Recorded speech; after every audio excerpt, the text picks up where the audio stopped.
David, thank you so much for being here today. We're super excited to get to interview you. I would love if you could introduce yourself. Well, thank you for having me, Courtney. I'm Dr. David Petrovay and currently living in Bend, Oregon.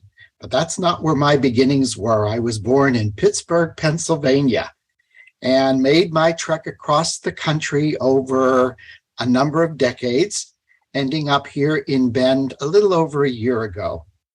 And that's where I am residentially.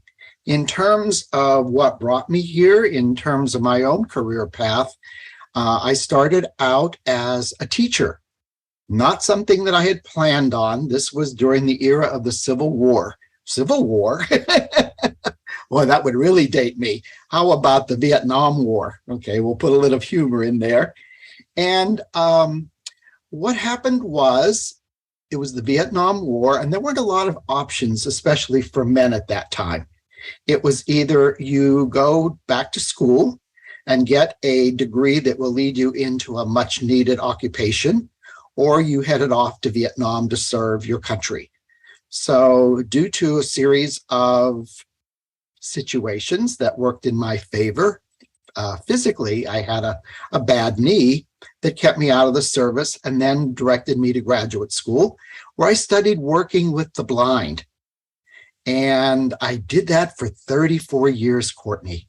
I started out as a classroom teacher, then I was a counselor, and then I was a vice principal, and then back into counseling and back to the classroom. So I went full circle in those 34 years.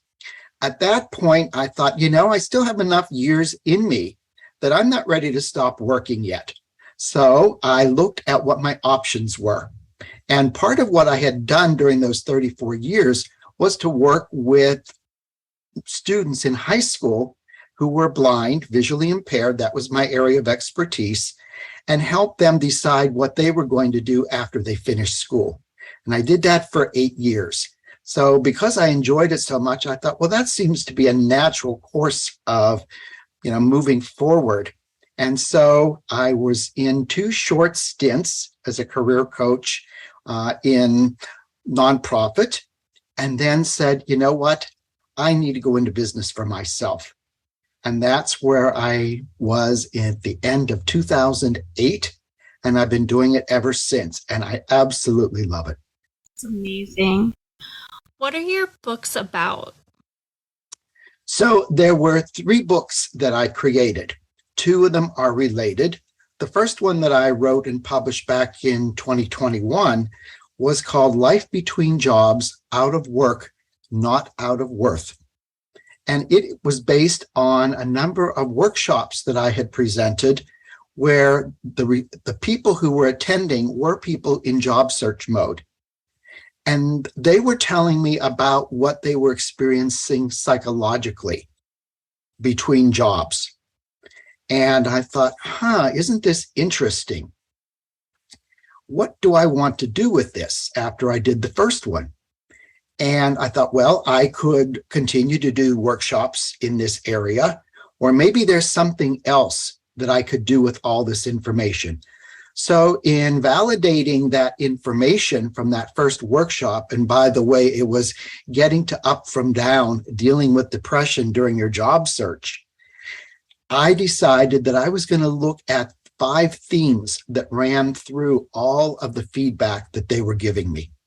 And so the feedback, the commonality that I identified was self-confidence was an issue, perseverance, acceptance, resilience, and commitment. And if you notice, all of these are framed in a positive way. So we used the word depression as part of the original workshop that I did. But then I thought, I'm not going to call them what we would consider to be downers. Let's look at what the other side would be and what would get individuals into a space where, as they conducted their job search, they felt better about what they do. And then I created a workbook to go along with it that people could use on success teams.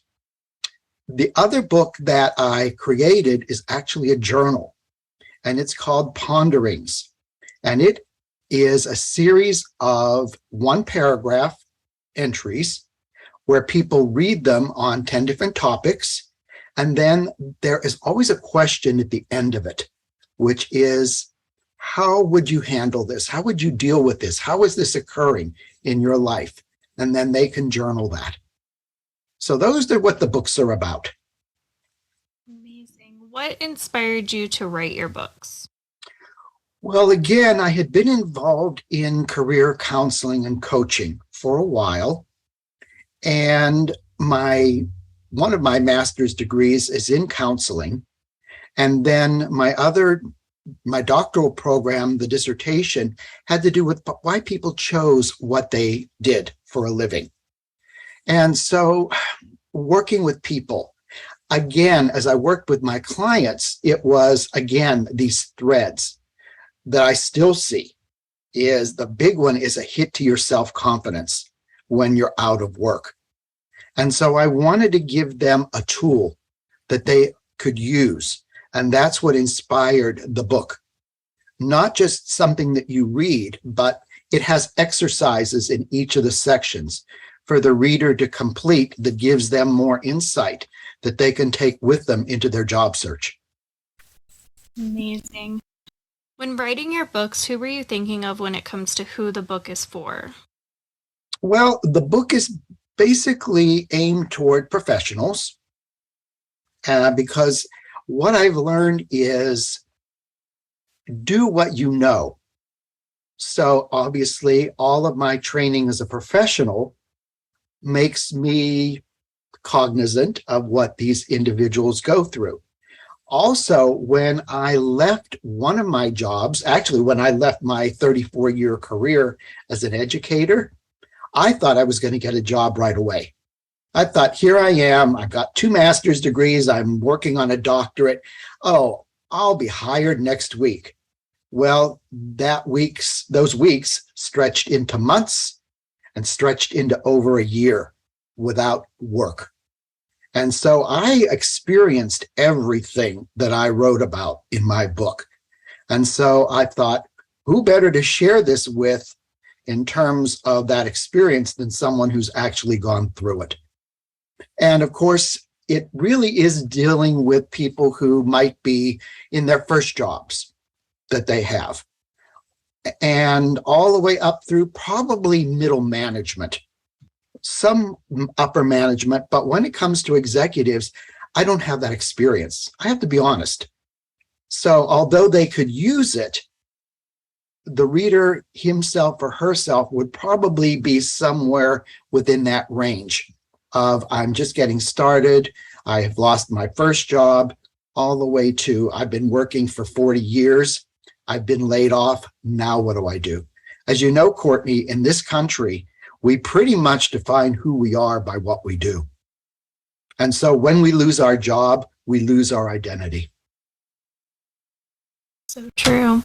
Would you say that this would be beneficial for new graduates as they're starting the online search? Because when I went through it personally, I know it was a very stressful time. You apply to hundreds of jobs and you get those no's of you don't have enough experience and all this, or you're overqualified even though you don't have enough experience. So would you say that it would be beneficial for those students who are just coming out of either their bachelor's degree, associates, masters?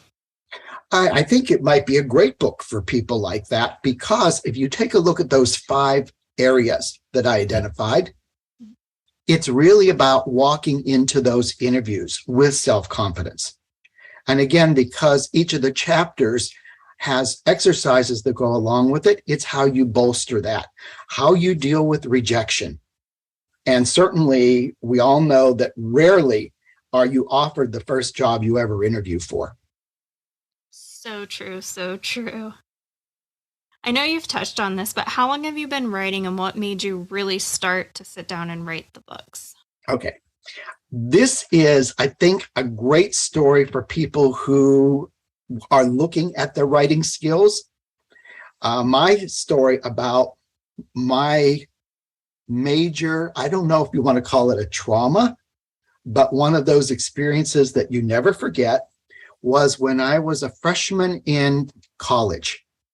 We all had to take freshman English, and we were assigned to small classes in addition to the large lecture halls that we went to. And so the class probably had about 25 students in it, all freshmen. And the teacher gave us an assignment that we were to write a story, an essay, short, about a certain experience. Well, I went home and gave it my best effort. And interestingly enough, I had been in AP English in high school. So I sat down and wrote the assignment, turned it in. The following week, we all sat down in the classroom, and she puts a paper up on the board with a big red F on it it was my paper with my name. So all my classmates knew it was me. And she said, here's how not to write a paper. Talk about discouraging, embarrassing. I mean, I wanted to crawl under my desk when I saw that. Of course, that was in the era where you didn't question that someone would do something like that. You just had to grin and bear it. So it really caused me to question my writing skills. And it wasn't until later on in my doctoral program that I wrote a paper on asthma. And I submitted it and received the paper back, and it was all written in green. And what those green comments were all the positives about the paper. So you see the power of what someone who's giving you that type of feedback can have on your writing ability. And that was where I thought, I can do this. Then I had to write a dissertation. And that was another opportunity to test my writing skills. It wasn't until a number of years later where, when I was writing the journal, someone said, you have great ideas. You might want to think about putting them in a journal form.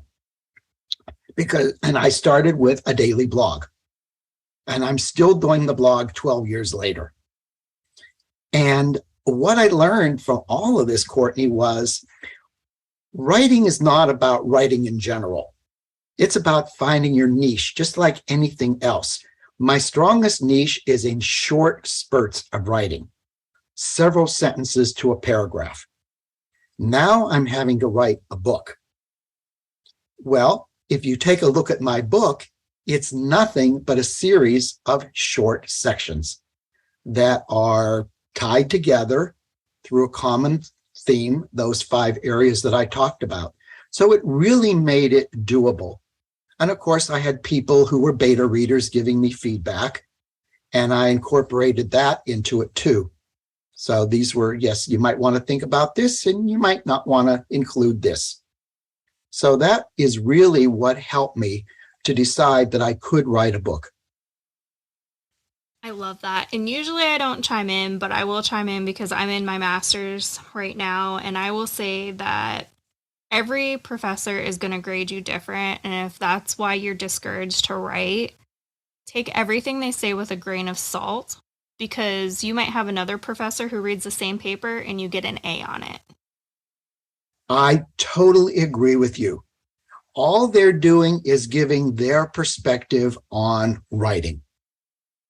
And it's interesting, like with that first teacher that I had, I don't recall her ever explaining to us how to effectively write.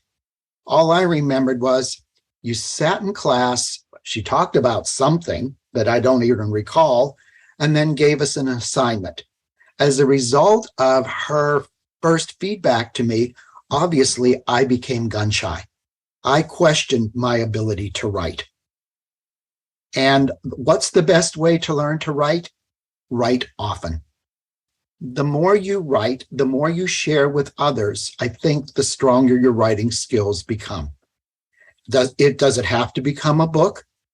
No. Some people just write for themselves. But if you're a student right now, like yourself with a master's program, who are you writing for? And actually, your professor's not your audience. I mean, they may be in terms of giving you the grade, but we're not often told, think about this paper that you're writing, this project that you're doing. Who would you be writing it for? What would your target audience look like? We spent very little time talking about that, other than, what's the purpose? Is it to entertain? Is it to educate? Is it to influence? Yeah. So true, so true. What is your schedule like when you're writing a book? Oh boy. When it came to writing, I will tell you, I became a master in procrastination. Okay. And so I had to come up with a way to motivate myself. When I was a doctoral student working on my dissertation, in order to motivate myself, I hired a dissertation coach. Well, I never realized how creative I was in avoiding writing. She would say, okay, you're going to do such and such between now and the next time. And it would not get done. And I would just give her some excuse. She should have fired me after the second session and said, this is a waste of money. What motivates me to write is some external threat. Okay. With my dissertation, I was told because I worked on it for 8 years, which was unheard of in a university level. They told me if you don't finish it within the next semester, you're out of the program. That was great motivation for me to focus on it. So what I did there was I created a mind map. Are you familiar with those?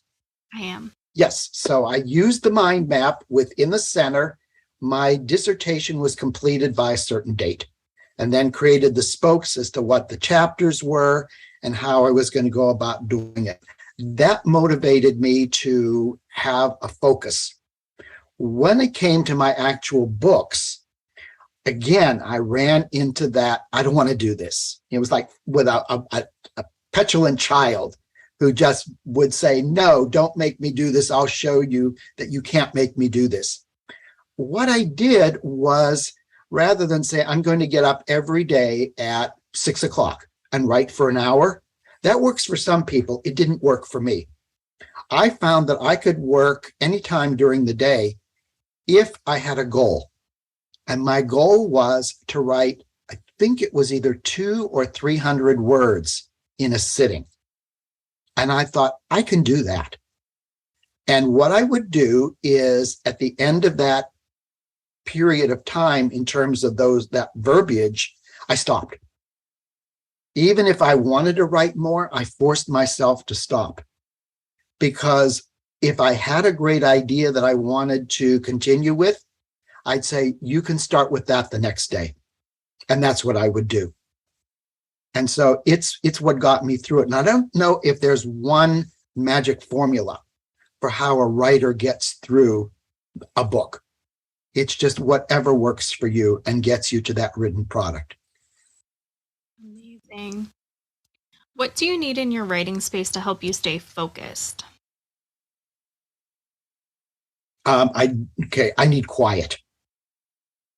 I know some people like to have background music on. I really need to put myself in a room where I have no distractions.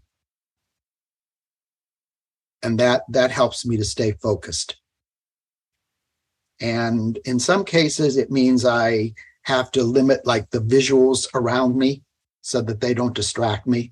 But once I start writing, I'm pretty good at keeping that focus. Especially if it's very short, those like the short spurts, the little sprints. Love that. What is your favorite writing snack or drink? My favorite writing snack or drink? You mean other than my cup of coffee? If you have one, or if coffee's yours. Yeah, I would think sitting with a cup of coffee is a nice way, because what that does is I associate it with being relaxed. I don't want writing to be a stressful situation. If I'm starting to stress out, it's probably not the time to write, Courtney. It's like, just relax yourself, say that, this is the time I'm giving myself. I make sure that I don't have my phone on. Okay, right now my phone is in the other room. If it goes off, that's not my problem. And again, any distractions. One of the things I can't do is right now I'm facing you on a computer monitor. If I was facing in the other direction, I have this beautiful backyard where it's not unusual for deer to come through. That would definitely distract me, having that outdoor element. Love that. What type of books do you enjoy personally reading? Well, it used to be that I loved science fiction, like Stephen King. I would just consume his books, Dean Koontz. And then as I moved more into the career coaching, I began to consume books around topics related to that. If you could have a visual of my office right now, it's like a library. It has so many physical books in it. The shelves are overflowing with more on the way. I love reading people's ideas on mindfulness, on positive thinking, on writing, on coaching.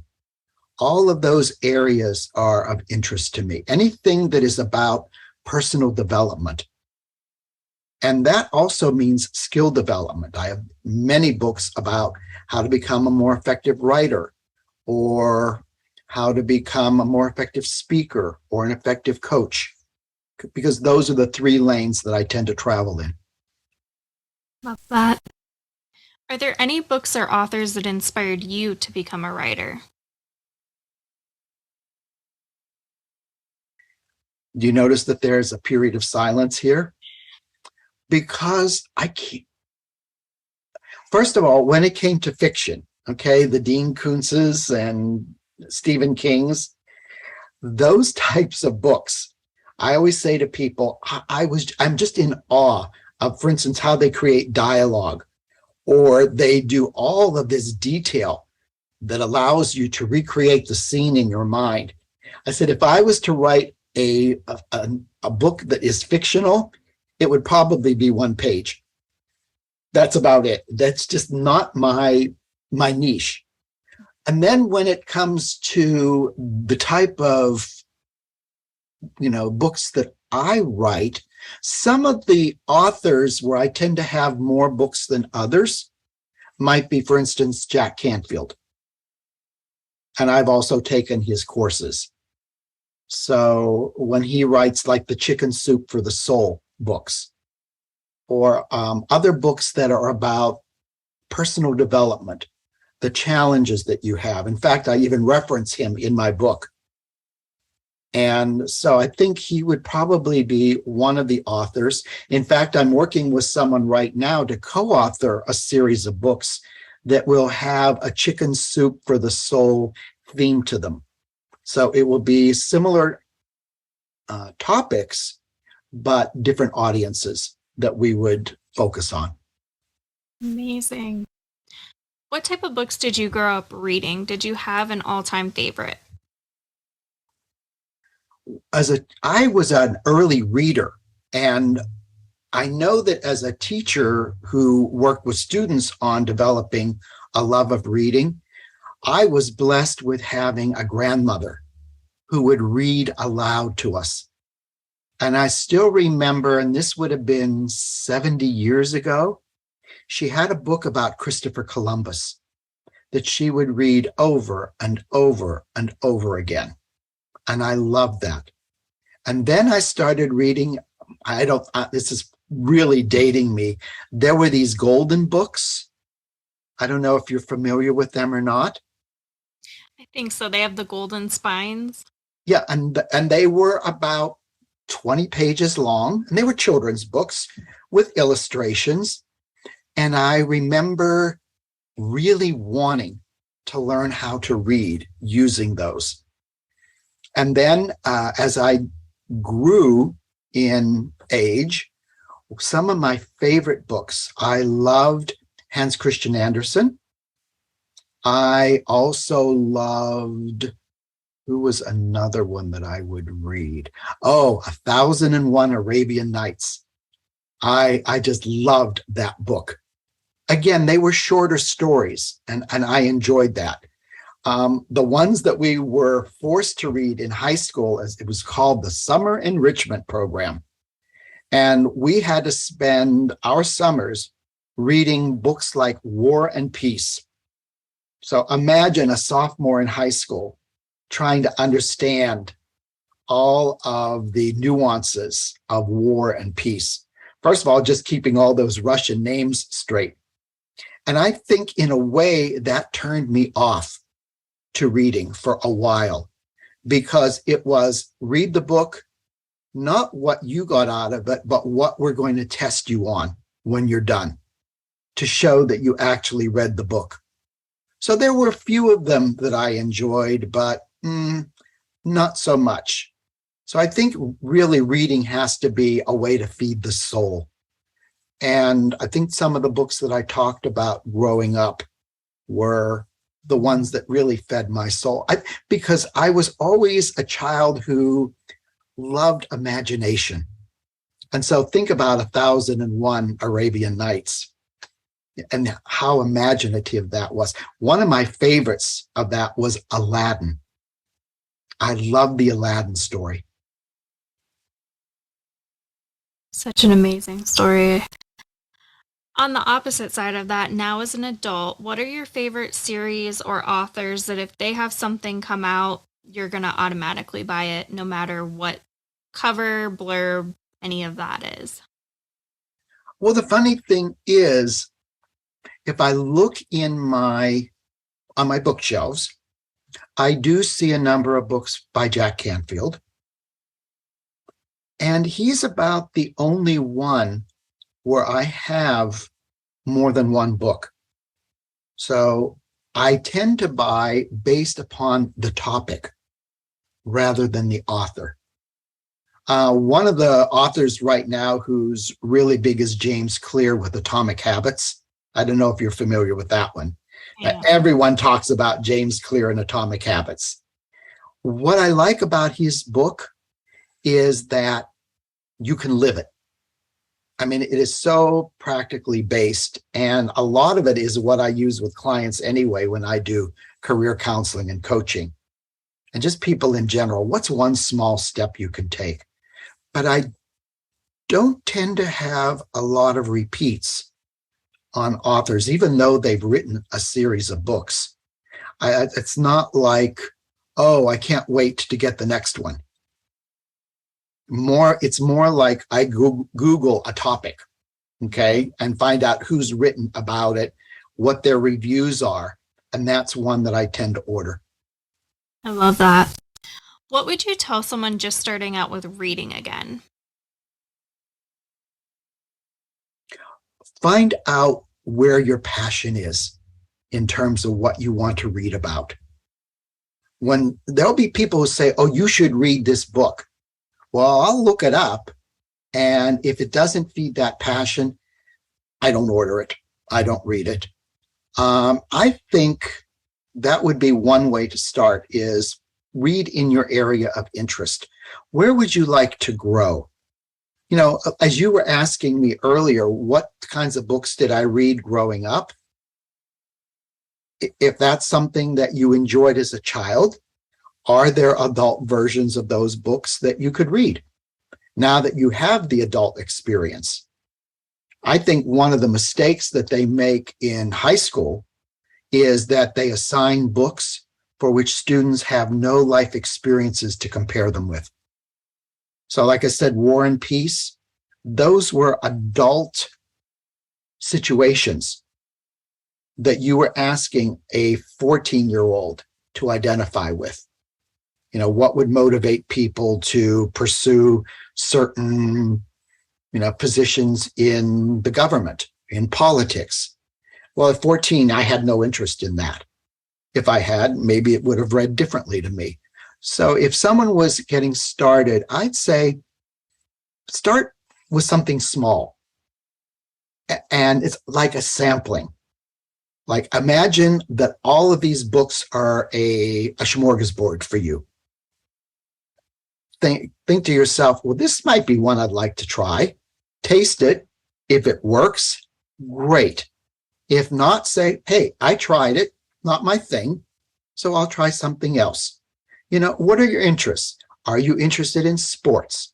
Are you interested in cooking?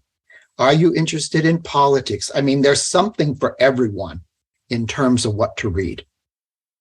So true, so true. On the opposite side of that, what would you tell someone just starting to write their own book? One word. Why? Why do you want to write this book? What is the message that you would want to share with your reader? And I think that is where it starts, Courtney, with the why. I mean, for me, my why was I wanted to reach a wider audience than the 15 to 20 people who were sitting in that audience at that workshop. That was the first thought that crossed my mind was, well, okay, this is great for this small group, but there are so many more people who need the message. And I don't know how many lives I can touch in a positive way through writing a book. And then, there is what I'm learning. And believe me, I've learned the hard way in writing a book. It's the old, if I would have known then what I know now, I probably would have approached it very differently. But also, if I would have known then what I know now, I'd still be in the creating stage. Sometimes you just have to do it. And then you go back and say, okay, the good news is you can relaunch a book. It's not in final form, even when it's published. So right now I'm in the process of revising the first book that I've written. Not a lot of revisions, but it's fine tuning. It's what I've learned and how it can be applied to the book. So it's about learning the process of not only writing, it's writing, publishing, and then the biggest part of it that people do not even think about is marketing. That's where you probably spend more time than actually writing the book, is how you're going to market it. If you think you just write the book, it goes up on Amazon and it's going to sell 1 million copies, that doesn't happen. It may in a rare case, but for myself, I really am working on the whole marketing aspect of my books. And also with the new book that I'm writing, where I'm co-authoring it, we have spent weeks just setting that foundation. Who are we writing for? What is their pain point? With certain types of books, you have to identify what is something that people are going through right now where they would like an answer to what can reduce that pain that they're experiencing. So my book is about the pain point of being between jobs and that frustration, that hit to your self-confidence, I just want to give up. All of those chapters address those pain points. With the one that we're in the process of putting together now, it was basically how to move out of a situation in which you're feeling trapped. Maybe you're feeling trapped in a relationship. Maybe you're feeling trapped in a job or financially. And what that process can be for moving out of being trapped to freedom. But we haven't even written the first word yet of that book. So recognize it's a process. And one of the things that I think has had a negative effect on being a writer are the Hallmark movies. I'm sorry. I don't know if you've watched these before, but it's the movie that involves a frustrated writer. They have writer's block. So they travel across the world to this obscure destination, and in one weekend, they have a completed manuscript because they're inspired. I don't know of anyone who has written a final copy of a book in 3 days. And these are not 20-page books either. They're full-size novels or whatever. And of course, they send them to their publisher who says, this is the best thing you've ever written. It's ready to go to press. So it can take, in some cases, months, even years to come up with a finished product. I love that. What's one thing that people are generally surprised to find out about you? Probably that I am a writer. We talk about different personality types. I'm more of an extrovert, so I'm much more comfortable doing what we're doing now. For people who have preferences for being introverted, writing seems to be a natural way to express themselves more than speaking. Doesn't mean one or the other can't flip on it. But I don't think people ever think of me as an author. And that I have all of these life experiences that I can draw from. It's the one beauty about getting old, is that there are so many things that I've done in my life that I can draw from.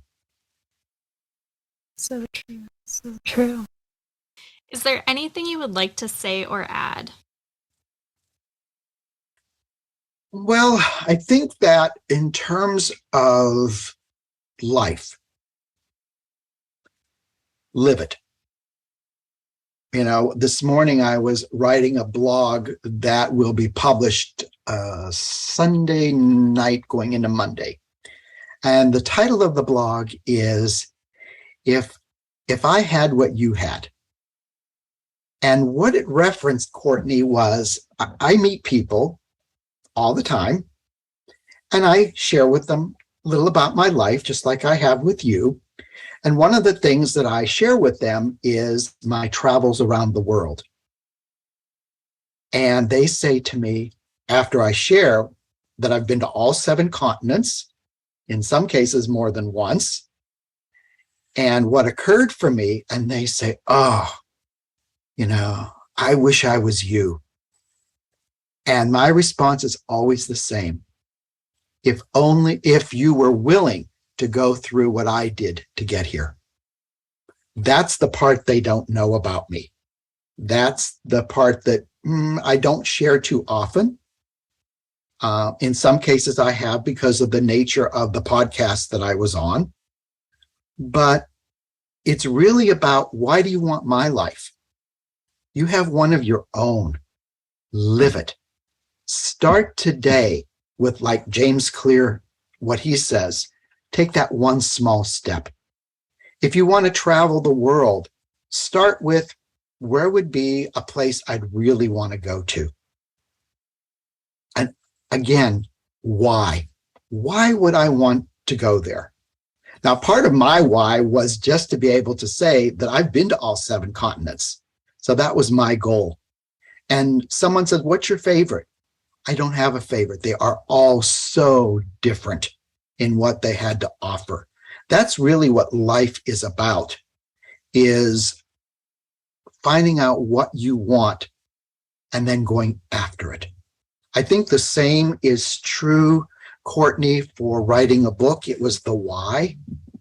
Why would you want to do this? What experience have you had that you can share with others that tell them there's life beyond where you are right now, if that's the purpose of the book? If the purpose of the book is simply to entertain, and you're a great entertainer, go for it. Tell those fun stories that will engage your reader. And, for me, looking back at that teacher that I had my freshman year, wouldn't I love to go back to her? She's probably not even alive, okay? But to say, see this book? I wrote this, and I'm so proud of it. And I don't allow others to define who I am and what I can do. Just like we were talking about with that professor early on that you would have in a class. They don't define who you are. It's only their opinion for one piece of work that you handed in. And wouldn't it be wonderful if everyone had the approach of, if this is the best you can do, let me show you how you can do it even better. That if teaching was really about teaching, not just about you're on your own, turn it in, and I have the power to grade it and determine your future. And in some cases they did. If you had enough of those F's on those papers, you didn't continue in college. You had to choose another route, right? So it's really about live today for today. Who knows, about whether or not tomorrow will even be there for you. But if this was your last day, what would you want to do with it? Would you want to write? Would you want to be a speaker? Whatever it is that's important to you is what you would pursue in life at any age. Because that was the other thing I wrote about in the blog was, well, I'm too old. It's these limiting beliefs that we have. I was just meeting with some high school students a few days ago. I am doing a volunteer program now that I just began at the local high school, and met with two young men rather, and said, what is it that you want in life? And they told me, and I said, what's the one thing holding you back that could keep you from achieving that? And they thought, and they didn't have an answer. And I just pointed at them and said, it's you. It's you and whatever limiting beliefs you have. If you can let go of them, you can achieve what you want in life with the proper resources, and you'll find them if it's important enough to you. So it's really, as readers, and I talk about this in the book, is challenging your limiting beliefs. They're only beliefs. They're not set in stone. They're not the truth. It's what someone has told you about you, just like that teacher did. If I had chosen to continue that, I wouldn't be sitting here with you saying, I've written 3 books and I've got a 4th one on the way. I would have said, see, she's right. I should never pick up a pen again or sit at a computer and compose. So powerful. Where's the best place for readers to find your books? I know some readers love signed copies. Is that an option? And the best place that they can connect with you? So the books are available right now through Amazon. So all you have to do is Google, or just go to Amazon and type in Life Between Jobs, Out of Work, Not Out of Worth. Or the other one is Ponderings, Daily Reflections for Inspiration and Transformation. And those are available. The first book is also available on ebook if they want to use that route with it. I always suggest that they get the hard copy. Well, it wouldn't be a hard copy, it'd be a paperback, because you want to write in it. And you want to have a record of that. If there's a way that you can do it on an ebook, hey, go for it. The same with the workbook. Because of my background with a teacher, it's all about application. So yes, definitely go to Amazon and you can order it that way. And then contacting me directly, they can do it through my email address, which is davidpetrovay@gmail.com, all lowercase.